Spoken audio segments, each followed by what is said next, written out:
यहाँ पे स्टार्ट करते हैं एक्सरसाइज 2.2 और ये एनसीईआरटी का पेज नंबर है 28 और चैप्टर का नाम है linear equation in one variable.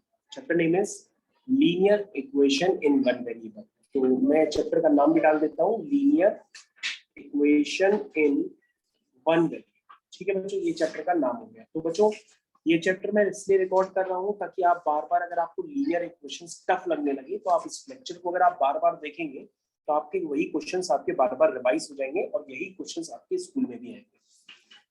बच्चों सबसे पहले अगर आप सेकंड क्वेश्चन पढ़ते हैं तो उसमें लिखा है the perimeter of a rectangular swimming pool is 154 metre. तो बच्चों अगर आप पेरीमीटर नहीं समझते तो पेरीमीटर का मतलब होता है जितनी भी साइड्स दिख रही होती है उनका सम। जैसे ये वाली साइड, फिर ये वाली साइड, फिर ये साइड, फिर ये साइड, मतलब ये चारों साइड्स का अगर हम सम करेंगे तो उसको हम लोग पेरीमीटर कहते हैं। जैसे अगर आपके पास ट्रायंगल है तो ट्रायंगल में अगर हम इन तीन साइड्स का सम कर लेंगे तो ट्रायंगल का पेरीमीटर आ जाएगा। स्क्वायर में चार साइड्स का सम कर लेंगे तो स्क्वायर का पेरीमीटर आ जाएगा। तो बच्चों पेरीमीटर कुछ नहीं होता, होता है सम। ठीक है ना? ओके, तो सबसे पहले बच्चों हम लोग इस क्वेश्चन पे ध्यान देते हैं। इस क्वेश्चन में जब आप पढ़ेंगे तो हमारे पास लिखा है कि इसकी जो लेंथ बच्चों उसे कहते हैं जो बड़ी साइड होती है, ब्रेथ उसे कहते हैं जो छोटी साइड होती है। क्वेश्चन में साफ साफ लिखा है its length is 2 metre more than twice its breadth. अब बच्चों क्वेश्चन पढ़ के रखे आपको लगेगा कि आपको ब्रेथ तो पता ही नहीं है, आपको ब्रेथ तो पता ही नहीं है, लेकिन लेंथ का रिलेशन आपके पास गिवन है कि लेंथ जो है 2 मीटर ज्यादा है। किससे ज्यादा है? Twice its breath. तो बच्चों अगर ब्रेथ आपकी x है तो ब्रेथ का ट्वाइस कितना हुआ? 2x हुआ। अगर मान लो ये थ्राइस कहता तो अगर ब्रेथ x होती तो ब्रेथ का थ्राइस क्या होता? 3x होता। समझ में आया? लेकिन ये थ्राइस नहीं कह रहा है, ये ट्वाइस कह रहा है। तो बच्चों आपके पास ब्रेथ तो पता ही नहीं है, तो ब्रेथ आपने देखो लेट कर, ब्रेथ क्या है इसकी? x। क्या है? x। तो लिखो हमारे साथ, let the breadth be x। क्या हो गई ब्रेथ बच्चों? x हो गई। लेकिन बच्चों लेंथ क्या है? लेंथ में आपको समझना पड़ेगा लेंथ क्या हो गई बच्चों। लेंथ क्या कह रहा है कि जो लेंथ है वो ब्रेथ का पहले ट्वाइस कर दो और उससे कितना ज्यादा है? 2 ज्यादा है। देखो उसमें लिखा हुआ है लेंथ 2 मीटर ज्यादा है। देखो ध्यान से, लेंथ 2 मीटर ज्यादा है लेकिन किससे ज्यादा है? Twice its breath. तो ट्वाइस इट्स ब्रेथ ये हो गया और उससे कितना ज्यादा है? 2 मीटर ज्यादा है। तो बच्चों आपकी लेंथ क्या हो गई? 2x + 2। तो बच्चों यही तो मैंने 2x + 2 लिखा है। अब समझ में आ गया? तो बच्चों समझ में आ गया तो लाइक का बटन दबा दीजिए। 2x + 2। उसके बाद बच्चों यहां पर आप ध्यान से देखिए तो अपोजिट साइड्स आर इक्वल। तो ये नीचे वाली 2x + 2 है तो ऊपर वाली भी 2x + 2 होगी। अगर ब्रेथ x है तो ये भी x होगी, क्योंकि बच्चों रेक्टेंगल की अपोजिट साइड्स क्या होती हैं? इक्वल होती है। समझ में आ गया बच्चों? नहीं समझ में आया? आ गया। तो बच्चों अगर समझ में आ गया तो फिर से लाइक का बटन दोबारा दबा दीजिए। चलिए अब क्या करिए, आपके पास पेरीमीटर गिवन था। तो पेरीमीटर क्या होता है बच्चों? सारी साइड्स का सम। और बच्चों अगर आपको सारी साइड्स का सम करने में तकलीफ होती है तो रेक्टेंगल का तो पेरीमीटर आपको वैसे ही बताया गया है, वो क्या होता है? 2 टाइम्स L + B। ये होता है ना बच्चों रेक्टेंगल का पेरीमीटर, जहां पे L की जगह क्या है? 2x + 2। ब्रेथ की जगह क्या है? x। समझ में? और ये बच्चों पेरीमीटर किसके इक्वल है? 154 के। तो बच्चों मैंने पेरीमीटर को किसके इक्वल कर दिया? 154 के। अब बच्चों हम यहाँ पे सारी वैल्यूज पुट कर देंगे। L की वैल्यू कितनी है? L की वैल्यू है 2x + 2। ब्रेथ की वैल्यू कितनी है? ब्रेथ की वैल्यू है x = 154। यहाँ समझ में आ गया बच्चों? समझ में आ गया? तो बच्चों ये हो गया 2 टाइम्स, ध्यान से देखिए, यहाँ पे ध्यान से देखिए, 2 टाइम्स। बच्चों उसको सही से लिखवा के देखिए मेरे को। L की जगह क्या है? 2x + 2 और ब्रेथ की जगह क्या है? x। तो बच्चों मैंने वहां पे वैल्यूज पुट कर दी है, ध्यान दीजिएगा। ये L की वैल्यू है और ये ब्रेथ की वैल्यू है, क्योंकि L + B करना था ना। तो बच्चों 2x + x कितना हुआ? 3x और ये हो गया +2। इसको बच्चों सिंप्लीफाई आप अपनी तरह से भी कर सकते हैं। बच्चों यहाँ पे सिंप्लीफाई करने में बहुत बच्चे कंफ्यूज होते हैं, तो आपके पास 2 ऑप्शन है, या तो 2 आप अंदर मल्टीप्लाई कर लीजिए, और अगर आप 2 को मल्टीप्लाई ना करना चाहें तो उससे भी जल्दी क्वेश्चन हो सकता है। आप देखिए 3x + 2 को लिख दीजिए 154/2, क्योंकि बच्चों ये जो 2 मल्टीप्लाई में था ना, ये ऐसे डिवाइड में भी आ सकता है। क्लियर है? इस तरह से मैं उसको डिवाइड में ले आया। उसके बाद बच्चों ये इक्वेशन आगे बढ़ाते चले जाओ, इक्वेशन आगे बढ़ा करके थोड़ा और सिंप्लीफाई करो। तो 3x + 2 किसके इक्वल आ जाएगा बच्चों? 154/2। 154/2 कितना होता है? 2 7 जा 14 और 1 4 2 7 जा 40। देखो बच्चों 2 7 जा 14, 50 माइनस 14 1 4 2 7 जा 14। समझ में आ गया? अगर बच्चों समझ में आ गया तो फिर से क्वेश्चन को ध्यान से देखिए कि आपकी इक्वेशन बन गई 3x + 2 = 77, यानी कि 3x = 77 - 2, यानी कि 3x = 75, यानी x = 75/3। और 75/3 कितना होता है? 3 2 जा 6, 3 5 जा 15। तो बच्चों x की वैल्यू कितनी आ गई? 25। और बच्चों अगर आपके पास x आ गया तो क्वेश्चन यहाँ से क्या हो गया? खत्म हो गया, क्योंकि आप क्या निकाल लोगे? ब्रेथ। आपकी ब्रेथ बच्चों क्या थी? x थी, और x क्या है आपका? 25। तो बच्चों आपकी ब्रेथ आ गई। तो बच्चों ब्रेथ कितनी है? 25 मीटर।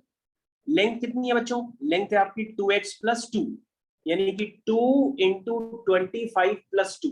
तो कितना हुआ बच्चों? 25 2 जा 50, 50 + 2 52 मीटर। तो बच्चों आपके आंसर्स निकल करके आ गए हैं। लेंथ है आपकी 52 मीटर और ब्रेथ है आपकी 25 मीटर। समझ में आ गया बच्चों? पूरा समझ में आ गया होगा क्वेश्चन। ना समझ में आया तो बच्चों दोबारा इस क्वेश्चन को आप रिकॉर्ड किया गया है, तो इसलिए आप इसको दोबारा फिर से देखिए, और ना समझ में आया तो हमको फिर से बताइए। बच्चों फर्स्ट क्वेश्चन भी कर लेते। फर्स्ट क्वेश्चन में क्या लिखा था? If you subtract 1/2 from a number. अब हमको नंबर तो पता ही नहीं है, मैंने आपको हर बार बता रखा है, जो नंबर नहीं पता उसको हम क्या लेट कर लेते हैं? x। तो ये हो जाएगा let the number be x। क्या हो गया? x हो गया। तो निहाल बेटा, अगर आप इस लेक्चर को देख रहे हैं तो ध्यान से देखिए और उन क्वेश्चंस को कंप्लीट करिए, ठीक है? चलिए, let the number be x। तो बच्चों क्या लिखा है? If you subtract half from a number. तो आपने क्या किया? इसमें से हाफ को सब्ट्रैक्ट कर दिया, ठीक है? आपने कोई नंबर एज्यूम किया x, और उसमें क्या लिखा गया? If you subtract half from this number. आपने x से क्या सब्ट्रैक्ट कर दिया? हाफ। उसके बाद बच्चों क्या लिखा गया है कि मल्टीप्लाई द रिजल्ट। इस रिजल्ट को क्या करो? मल्टीप्लाई करो। किससे? हाफ से। तो बच्चों आपके पास क्या आ जाता है? 1/8 आ जाता है। तो पूछ रहा x क्या होगा? अब बच्चों x निकाल लो, ये तो सिंपल इक्वेशन हो गई। तो बच्चों अभी इस इक्वेशन को सॉल्व करने के लिए आपके पास कई मेथड है। आपको जो मेथड आसान लगे आप उससे सॉल्व कर लीजिए। अगर आपको लगता है कि पहले ब्रैकेट सॉल्व करना है तो आप बच्चों ब्रैकेट भी सॉल्व कर सकते हो, और ब्रैकेट सॉल्व नहीं करना चाहो तो बच्चों आप एक काम कर लो।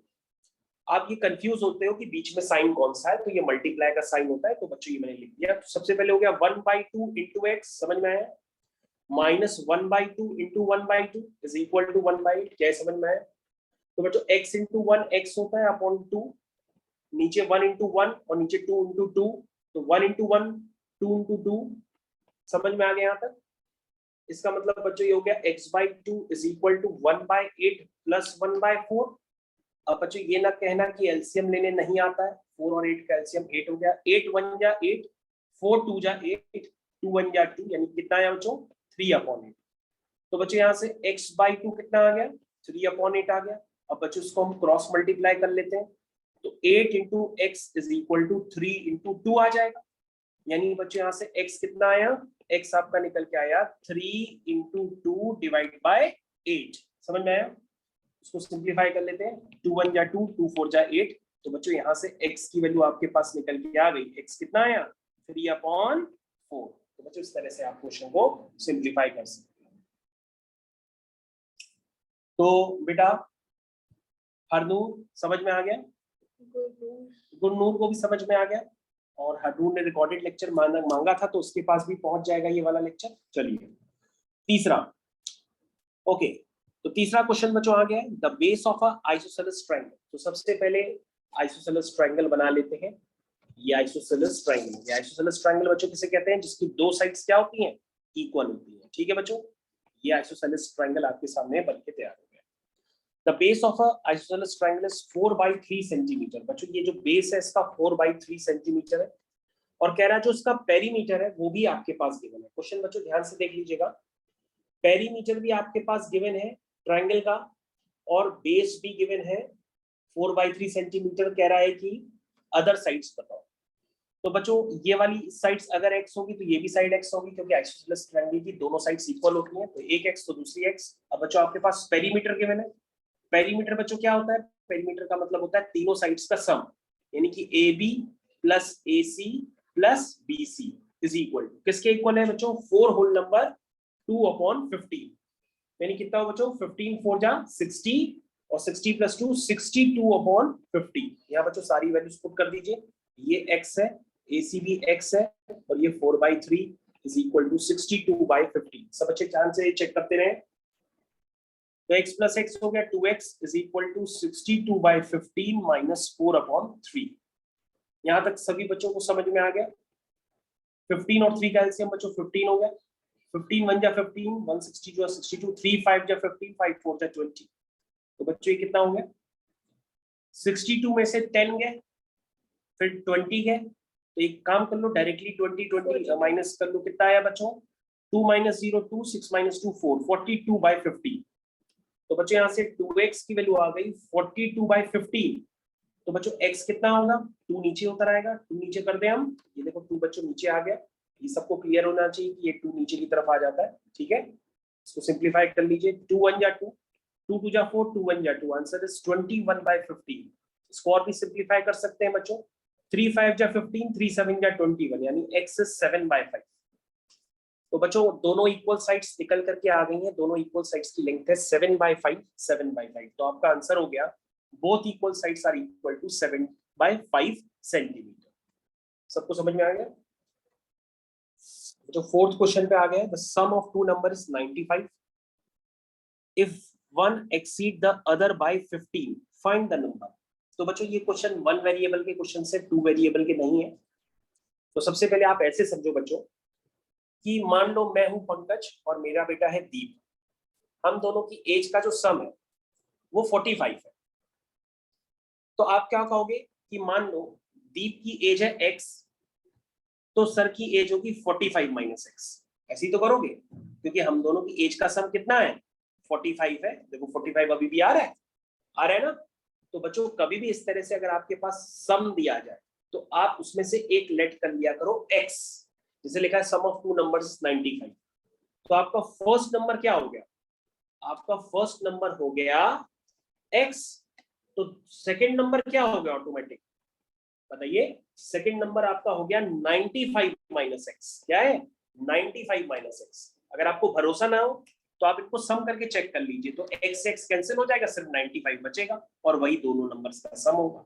ठीक है, आगे देखिए। अब आगे लिखा है इफ वन एक्सीड, वन मान लो x है, वो क्या कर जाता है एक्सीड कर जाता है अदर बाय 15। एक नंबर जो है दूसरे नंबर से कितना एक्सीड कर जाता है 15। देखो बच्चों ध्यान से, ये जो एक नंबर है वो दूसरे नंबर से कितना बढ़ जाता है 15। तो मैंने +15 कर दिया उसमें। ठीक है, अब इसको सिंप्लीफाई कर लो। -x इधर ले आओ, +x हो जाएगा। 95 + 15 भैया 95 + 5 होगा 100 और +10 110 यानी 2x = 110 यानी x कितना हुआ 110 का हाफ कितना होता है 55। तो बच्चों x आ गया 55, तो आपका आंसर निकल आया। तो आपका फर्स्ट नंबर क्या हुआ बच्चों, वो तो x था। x क्या हो गया बच्चों आपका बताइए, x आपका 55 हो गया। और जो बच्चों सेकंड नंबर था वो भी आप समझ गए। सेकंड नंबर क्या है 95 - x यानी कि 95 - 55। कितना हुआ सेकंड नंबर, कितना हुआ 40। कितना हुआ 40। समझ में आया। तो बच्चों आपके दोनों नंबर निकल आए, एक 55 है और दूसरा 40। यही आपका आंसर हो गया। मेरे ख्याल से ये चारों क्वेश्चंस आपको काफी अच्छे से समझ में आ गए। ठीक है, समझ में आ गया बच्चों, तो ठीक है, थैंक यू।